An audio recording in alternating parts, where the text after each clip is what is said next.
Okay, we all think we know how to drive, right? You turn the key, you hit the gas. Simple. But is that really driving? We're going to talk about something different today. What it means to be a thinking driver. It's this huge shift from just operating a machine to actually making smart, safe choices every single second you're behind the wheel. All right, let's put you in the driver's seat for a minute. Picture this. You've had your license for, say, 8 months now. You're feeling pretty good about it, right? You're confident, you know your way around, you're getting the hang of this whole driving thing. But what happens when being a good driver gets put to the test in a way you totally didn't see coming? Because really, every single time you get behind the wheel, you're answering this one big question: what kind of driver are you going to be? Is it just a mechanical thing for you? Or is it what it really is? A constant stream of choices that affect your safety and the safety of every single person on the road with you. Okay, so let's set the scene for our story.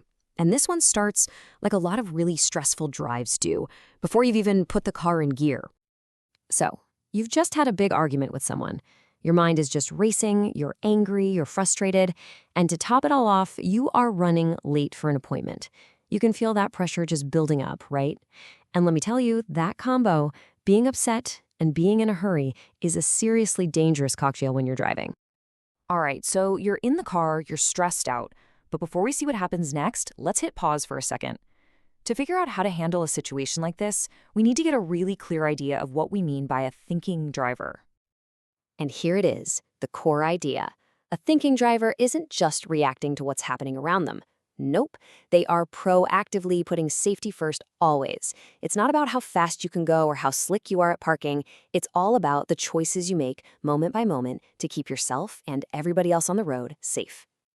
So this whole idea, it really boils down to 3 key things. Number 1, be fit to drive. Number 2, make good decisions. And number 3, take responsibility. Super simple, right? Let's dig into that first one. Okay, so being fit to drive. This is huge, and it starts before you even touch your car keys. Think back to our story. You're angry from that argument, right? Well, that right there means you're not fully fit to drive. And it's the same thing if you're super tired or you're sick and can't focus. And of course, and this one is an absolute deal breaker, never ever driving while impaired by drugs or alcohol. All right, let's jump back in the car. So you're angry, you're late, and you're on the road. Now let's see how these ideas actually work when the pressure is really on. And of course, because that's how it always works, the traffic is just awful. So now you're even later, which is just making you angrier. You can literally feel your blood pressure rising and your focus starts to slip. Your mind keeps drifting back to that stupid argument. And boom, here's choice number 1, a real test. Where does your brain go? Do you let it keep spinning on that argument, or do you make a conscious decision to put that aside just for now and focus 100% on driving? You know what the smart choice is. You gotta make that switch. Okay, moving on. You see a playground sign up ahead. You know it means slow down, but what's the exact rule again? You can't quite remember. In that moment, you're just not sure. The actual rule, by the way, is 30 kilometers an hour from dawn till dusk. So here's another choice. And really, it's a choice about the kind of driver you want to be long term. Do you just kind of shrug it off and hope for the best? Or do you make a mental note right then and there? Okay, I need to know this stuff. Being a thinking driver means you're always learning, you know the rules inside and out before you're in a tricky spot. So you're looking at the clock. Any little bit of buffer time you thought you had, it's gone. You are now officially 100% going to be late. And right on cue, that little voice pops into your head, that really dangerous one that says, hey, maybe if I just speed up a little, I can make up some time. So what's it going to be? Do you cave to that pressure, hit the gas, and jack up the risk for everyone?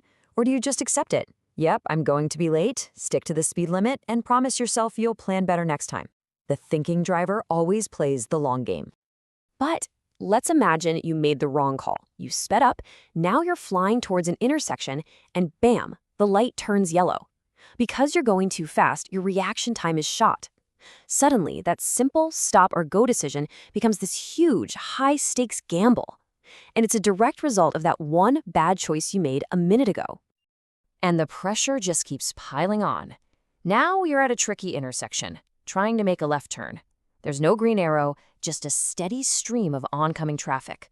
And the guy behind you, he's leaning on his horn. Beep, beep.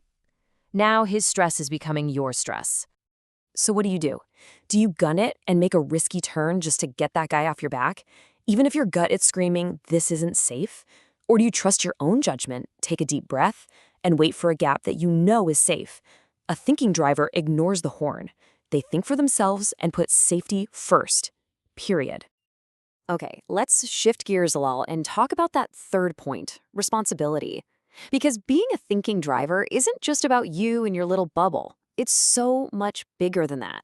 Your responsibility reaches outside your own car. So a little later, you pick up a friend. He hops in, you start driving, and then you glance over, and you see he hasn't buckled his seatbelt. And right there, that's a different kind of test, isn't it? It's a social one.